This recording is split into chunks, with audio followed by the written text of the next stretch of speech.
Okay see, photo respiration word बना है दो वर्ड से, photo and respiration. Respiration means break down किसी भी चीज का। तो रेस्पिरेशन प्रोसेस जब होता है, मेनली एरोबिक रेस्पिरेशन की बात करें तो ऑक्सीजन की प्रेजेंस में होता है, जबकि फोटोसिंथेसिस में ऑक्सीजन इवॉल्व होती है। ठीक है, तो यहाँ पे पर्टिकुलरली उस टाइप का रेस्पिरेशन जो लाइट की प्रेजेंस में हो, मींस फोटोसिंथेसिस से ही हम लिंक करते हैं कि डे टाइम में या लाइट की प्रेजेंस में जब रेस्पिरेशन होता है पर्टिकुलरली, तो उसको फोटो रेस्पिरेशन बोला जाता है। सेलुलर रेस्पिरेशन जो है वो 24 आवर प्रोसेस है। किसी भी सबस्ट्रेट का ब्रेकडाउन होना, चाहे ग्लूकोज हो चाहे लिपिड्स हो, एनीथिंग, किसी भी चीज का ब्रेकडाउन होकर उससे आपका ऑक्सीजन गैस यूज करते हुए, ठीक है, अगर रेस्पिरेशन होता है तो CO2 तो इवॉल्व होती है। फोटोसिंथेसिस से अपोजिट जो प्रोसेस है रेस्पिरेशन, उसकी मैं बात कर रहा हूं, तो वो 24 आवर्स होता है। ठीक है, हमेशा ब्रेकडाउन चलता रहता है, ग्लूकोज है या कोई भी सबस्ट्रेट हो, उसका ब्रेकडाउन रेस्पिरेशन कहलाता है। तो रेस्पिरेशन का प्रोडक्ट होता है CO2, यानी CO2 इवॉल्व होती है, जबकि फोटोसिंथेसिस में CO2 यूज होती है। CO2 यूज होने का मतलब CO2 फिक्स होती है। हमने देखा C3, C4 और कैम पाथवे के थ्रू CO2 को फिक्स किया जा रहा है। ठीक है, बट अगर ये CO2 फिक्स नहीं हो पा रही फोटोसिंथेसिस में भी, ठीक है, यानी लाइट की प्रेजेंस में भी अगर CO2 फिक्स नहीं हो पा रही, तो उस केस में एक अनदर प्रोसेस होता है, क्या, फोटो रेस्पिरेशन, कि CO2 फिक्स होने की बजाय वापस ऑक्सीजन यूज की जा रही है और CO2 इवॉल्व की जा रही है, इसीलिए रेस्पिरेशन है। रेस्पिरेशन में ऑक्सीजन यूज करते हैं, CO2 इवॉल्व करते हैं, और लाइट की प्रेजेंस में हो रहा है। ऐसा होता कब है? C3 plants, C3 plants food fix करते हैं C3 साइकिल के थ्रू। उनका एंजाइम होता है Rubisco, राइबोलोज 1,5 bisphosphate carboxylase oxygenase. Dual activity enzyme है रुबिस्को। रुबिस्को जब एज ए कार्बोक्सिलेज बिहेव करता है तो CO2 को फिक्स कर लेता है। ठीक है, लेकिन अगर CO2 की कंसंट्रेशन बहुत कम है, if the CO2 concentration is less, then in those conditions this rubisco will not act like carboxylase. उन कंडीशंस में ये कार्बोक्सिलेज की तरह बिहेव नहीं करेगा, उन कंडीशंस में ये ऑक्सीजिनेज की तरह बिहेव करेगा। अब जहां पे CO2 कम है, इसका मतलब वहां पे ऑक्सीजन मोर है, देयर इज मोर ऑक्सीजन, तो वो as instead of the CO2, वो CO2 को गेन नहीं करेगा, रुबिस्को क्या करेगा, ऑक्सीजन को गेन करेगा और ऑक्सीडाइज करेगा या ऑक्सीजिनेज करेगा, किसको, Ru15Bp को। तो जब Ru15Bp नॉर्मली CO2 एक्सेप्ट करता था तो 3 PGA के 12 मॉलिक्यूल्स बन जाते थे, ये नॉर्मल C3 साइकिल है। लेकिन जब फोटो रेस्पिरेशन होगा तो यही Ru15Bp अब CO2 एक्सेप्ट नहीं करेगा, अब ऑक्सीजन एक्सेप्ट करेगा। तो इसमें 5 कार्बन है। ठीक है, जब ये 1 कार्बन लेता था तो 6 कार्बन या 3 कार्बन के 2 मॉलिक्यूल्स ऐसे बनते थे। ठीक है, C3 में हमने पढ़ा है। बट यहाँ पे अब कोई CO2 नहीं आ रही या कार्बन नहीं आ रहा, तो ये क्या करेगा, 2 कंपाउंड बनाएगा, एक 3 कार्बन का, एक 2 कार्बन का, यानी CO2 फिक्स नहीं हुई, ऑक्सीजन फिक्स हुई उल्टा। ठीक है, इस प्रोसेस को कहते हैं photo respiration, that we are going to study in detail. तो फोटो रेस्पिरेशन में एक तो आपको यही ध्यान रखना है, होता कब है, C3 प्लांट्स में होता है। कब? जब CO3 प्लांट्स में CO2 की कंसंट्रेशन वेरी लेस। ऐसा होता कहाँ है? हॉट कंडीशंस में या ट्रॉपिकल जोन्स में। ठीक है, ट्रॉपिकल जोन्स में CO2 बहुत कम होती है, ऑक्सीजन ज्यादा होती है, तो वहां पे फोटो रेस्पिरेशन होता है। हर एक C3 प्लांट में अप्रोक्सीमेटली 25% फूड वेस्ट हो जाता है इसी वजह से। एफिशिएंसी है किसकी? रुबिस्को की, वो 25% वेस्ट होती है, किसकी वजह से? ऑक्सीजनेज एक्टिविटी की वजह से, या हम कह सकते हैं किस प्रोसेस की वजह से? फोटो रेस्पिरेशन की वजह से। कि Ru15Bp सारा का सारा ग्लूकोज बनना चाहिए था, लेकिन CO2 कम होने की वजह से क्या बन रहा है, वो कुछ भी नहीं बन रहा, CO2 इवॉल्व कर रहा है सिर्फ, यानी लाइट की प्रेजेंस में रेस्पिरेशन हो रहा है, उसको हम फोटो रेस्पिरेशन बोलते हैं। तो फोटो रेस्पिरेशन बेस्ड है वॉरबर्ग इफेक्ट पे।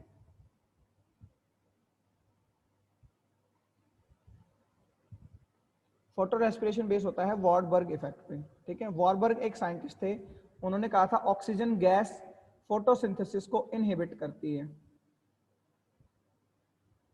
ठीक है, वॉरबर्ग एक साइंटिस्ट थे, उन्होंने कहा कि ऑक्सीजन गैस जो है वो इनहिबिट करती है, किसको? फोटोसिंथेसिस को।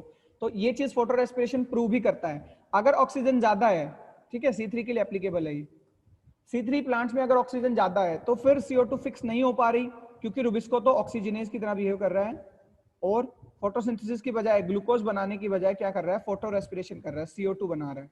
ठीक है, या इंटरमीडिएट कंपाउंड्स बना रहा है, जैसे कि अमोनिया या CO2। So it is based on the Warburg effect. Second thing is it was discovered by two scientists, that is the Decker and Teo. Decker and Teo discover photorespiration in 1959. ठीक है, Warburg इसके discoverer नहीं थे, केवल उनकी theory पे based है ये। कहाँ देखने को मिलता है? C3 प्लांट्स में, एल्गे में, एक्सेट्रा। जो भी फोटोसिंथेटिक है उनमें देखने को मिलेगा, बट ध्यान ये रखना है कि C4 में नहीं होता। ठीक है, C4 में और कैम में नहीं होता ये फोटो रेस्पिरेशन, इसीलिए वो ज्यादा एफिशिएंट प्लांट है, ज्यादा फूड बना के देते हैं। मैंने प्रीवियसली भी बताया था C4 और कैम ज्यादा एफिशिएंट है, बिकॉज चाहे कितनी भी CO2 कंसेंट्रेशन कम हो, there enzyme PEP C, phosphoenol pyruvate carboxylase, ठीक है, या पैप को भी हम बोलते हैं, ये भी ड्यूल है बट ये ऑक्सीजन की तरह वर्क नहीं करता। तो फॉस्फोइनोल पाइरुवेट कार्बोक्सिलेज, ये एंजाइम कितनी भी कम कंसेंट्रेशन हो CO2 की, इसको फिक्स कर लेता है। ठीक है, फिक्स करने के बाद खुद अंदर ही अंदर क्या करता है, डीकार्बोक्सिलेशन से मैलिक एसिड, जो कि एक 4 कार्बन का कंपाउंड है, इसको पायरुविक एसिड में बदल देता है 3 कार्बन के कंपाउंड में। तो इस तरह से एक CO2 लॉस्ट हो जाती है।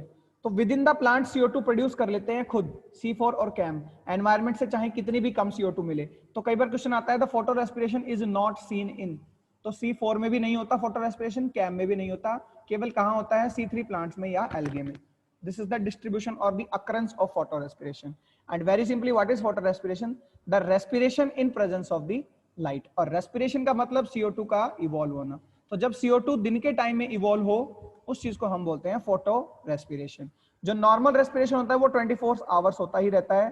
ठीक है, नॉर्मल रेस्पिरेशन से जो CO2 दिन के टाइम में निकलती है उसको हम फोटो रेस्पिरेशन नहीं मानते, क्योंकि वो लाइट पे डिपेंडेंट नहीं है। वो CO2 प्लांट यूज करता रहता है as a raw material of the photosynthesis. खुद फोटोसिंथेसिस में कार्बन डाइऑक्साइड चाहिए ना हमें, और वाटर भी चाहिए। तो नॉर्मल रेस्पिरेशन से जो CO2 बनती रहती है उसको तो प्लांट यूज करता रहता है खुद ही। इससे जो एक्सेस ऑफ CO2 बन रही है वो एनवायरनमेंट में रिलीज की जा रही है।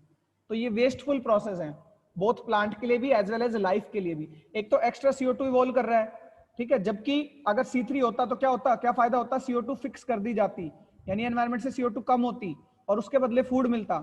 लेकिन इसमें क्या हो रहा है, एक तो CO2 और इवॉल्व कर रहा है, दूसरा ऑक्सीजन को यूज कर रहा है, ऑक्सीजन को हमारी को वेस्ट कर रहा है खामखा in the process of respiration.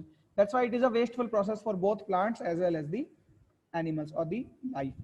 Site की अगर मैं बात करूं, साइट, ठीक है, किसी एक सेल में जिस तरह से फोटोसिंथेसिस होता है क्लोरोप्लास्ट में, लाइट रिएक्शंस होते हैं थैलेकॉइड मेम्ब्रेन में, डार्क रिएक्शंस होते हैं स्ट्रोमा में, ऐसे ही ये भी होता है क्लोरोप्लास्ट में।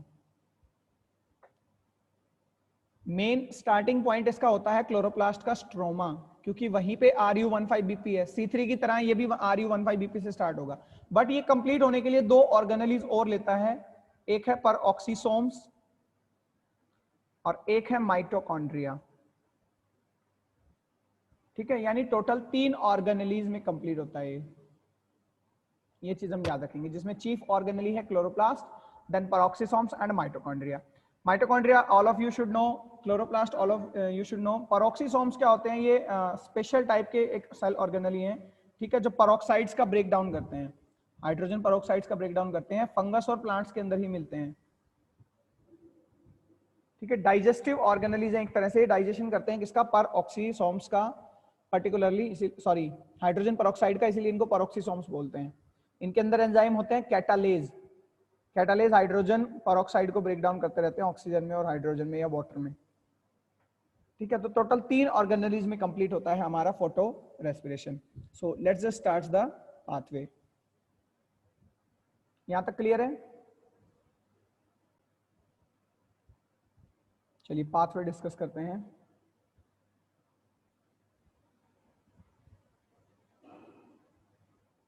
It requires 3 organelles.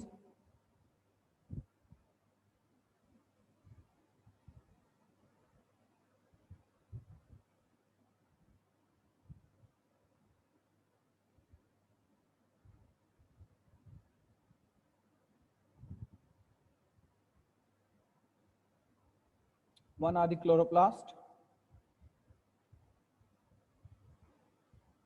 another one are the peroxisomes, and one is the mitochondria.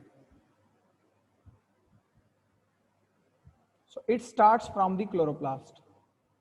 In the chloroplast there is a compound RU15BP. भाई C3 के ही एंटागोनिस्ट है ये, ठीक है, C3 के अपोजिट ये पाथवे चलता है, तो वही एक्सेप्टर मॉलिक्यूल होगा क्या, RU15BP, अवर राइबुलोज 1,5 बिसफॉस्फेट, ठीक है।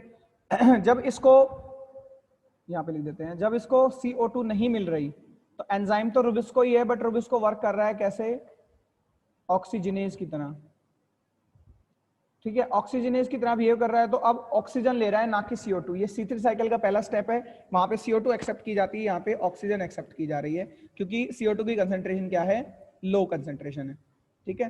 तो सेम वही, एवरीथिंग इज सेम, वाटर यहाँ यूज नहीं हो रहा, ठीक है। RU15BP ने ऑक्सीजन लिया, तो ये क्या करता है, ये 5 कार्बन कंपाउंड है।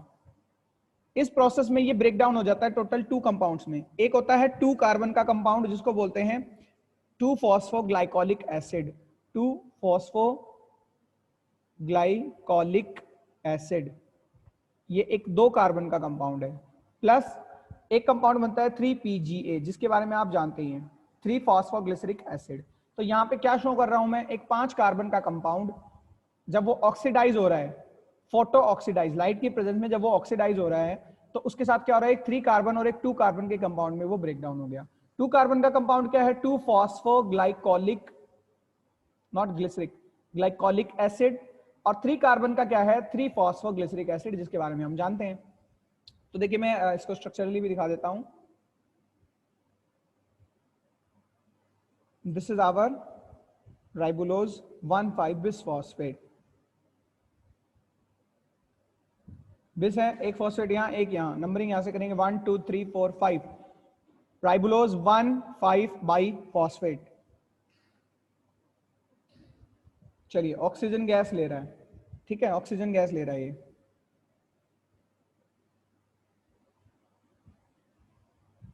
यहाँ पे है this one CH2OP as it is. इस पोजीशन पे 2 ऑक्सीजन है, एक ऑक्सीजन यूज कर रहे हैं अभी हम, ठीक है, एक को हम होल्ड पे रखते हैं। यहां से हम एक हाइड्रोजन ले लेते हैं, ठीक है, यहां से एक हाइड्रोजन ले लेते हैं, बोरो कर लिया, ये बन गया एक 2 कार्बन का कंपाउंड। कार्बोक्सिल ग्रुप की तरफ से नंबरिंग करेंगे तो 1 2, सेकंड पोजीशन पे फॉस्फेट, तो 2-फॉस्फोग्लाइकोलिक एसिड, एक कंपाउंड बन गया 2-फॉस्फोग्लाइकोलिक एसिड, ठीक है। दूसरा कंपाउंड बनाते हैं, यहां नीचे से लिखना स्टार्ट करेंगे, यहां से CH2OP, ठीक है, CHOH, फिर यहां पे बचा हुआ है CH, तो जा चुका ना, ऊपर दे चुके, COH, और एक यहां पे ऑक्सीजन बची हुई है, ठीक है। तो ये क्या हो गया, COOH, कार्बोक्सिलिक ग्रुप। ये चीज समझ में आई।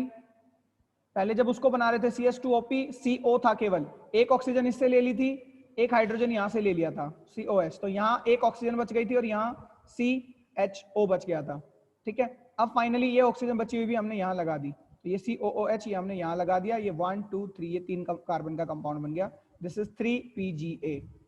तो ऑक्सीजनेज एक्टिविटी होने पे इस तरह के क्वेश्चन बेटा CSIR नेट में या गेट में, एक बार गेट में ये क्वेश्चन आया हुआ है।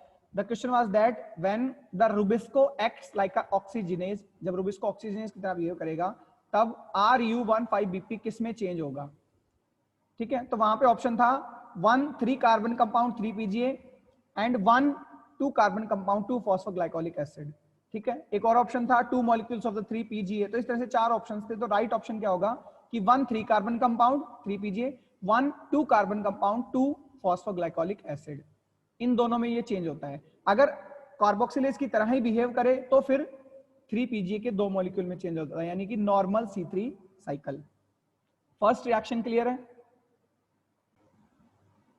अब देखिए ये जो 3PGA है, ठीक है, ये अभी यहीं पे रहेगा। ये 3PGA क्या करेगा, ये क्लोरोप्लास्ट के स्ट्रोमा में है,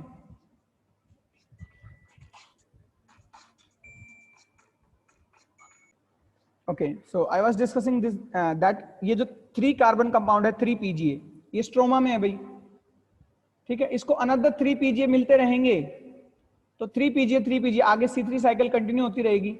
तो ये आगे कंट्रीब्यूट तो करेगा C3 साइकिल में, बट यहाँ पे एक ही मॉलिक्यूल है, तो यहाँ पे जो प्रोडक्ट है वो डिक्रीज हो गया ना आपका। अगर 3PGA के 2 ही मॉलिक्यूल बनते तब जाके ग्लूकोज बनने वाला था, ठीक है, प्रॉपरली 2 मॉलिक्यूल बनते अगर रुबिस्को नॉर्मल कार्बोक्सिलेज एक्टिविटी करता। बट यहाँ पे ऐसा नहीं है कि ये वेस्ट हो जाएगा, ये पार्शियल आपका रोल प्ले करेगा, यानी अगले 3 पीजीए मॉलिक्यूल के साथ मिलकर ये भी फूड बनाने वाला है। लेकिन यहाँ पे फूड प्रोडक्शन देखिए डिक्रीज तो हो गया ना, क्योंकि एक मॉलिक्यूल जो 3 पीजीए का बनना चाहिए था और वो नहीं बना, उसकी जगह क्या बना है 2-फॉस्फोग्लाइकोलिक एसिड। तो इस 3 पीजीए को तो सेटल किया जाएगा, अभी हम लास्ट में देखेंगे जब ये रिएक्शन कंप्लीट हो जाएगी। ठीक है, इस 2-फॉस्फोग्लाइकोलिक एसिड का क्या होगा, ये फर्दर अब एक पाथवे के थ्रू, ठीक है, इस रिएक्शन का, इस फोटो रेस्पिरेशन का पहला स्टेबल प्रोडक्ट क्या है 2-फॉस्फोग्लाइकोलिक एसिड। 2-फॉस्फोग्लाइकोलिक एसिड कितने कार्बन का कंपाउंड है 2 कार्बन का, इसलिए फोटो रेस्पिरेशन को C2 पाथवे भी बोलते हैं। ठीक है, फोटो रेस्पिरेशन को C2 साइकिल भी बोला जाता है। अब ये कंपाउंड आगे फिक्स होने के लिए एक नया पाथवे लेता है जिसको क्या कहते हैं ग्लाइकोलेट साइकिल। इससे आगे अब इसको ग्लाइकोलेट साइकिल हम कहेंगे या C2 साइकिल कहेंगे हम, क्योंकि ये 2 कार्बन का कंपाउंड अब आगे फिक्स होने वाला है, यहीं पे फोटो रेस्पिरेशन खत्म नहीं हो गया है। तो फोटो रेस्पिरेशन को इसलिए हम ग्लाइकोलेट साइकिल भी बोल सकते हैं, ये चीज भी याद रखना आप, या C2 साइकिल भी बोला जाता है।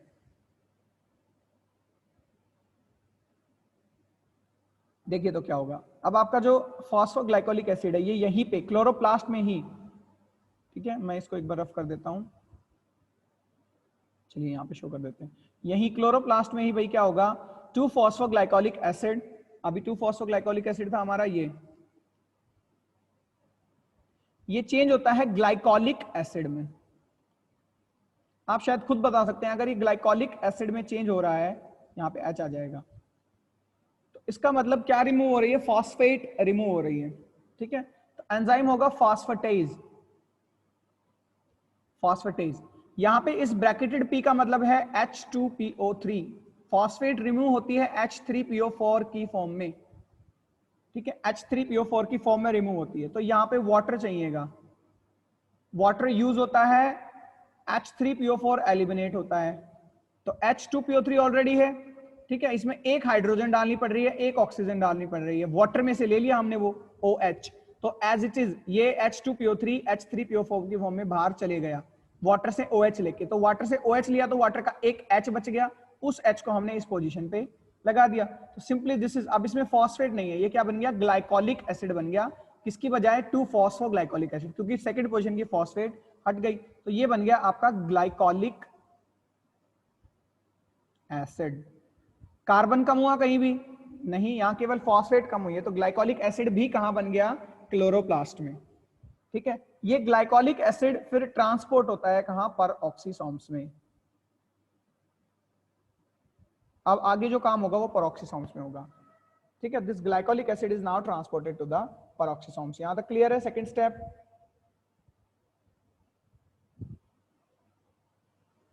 Yes everyone?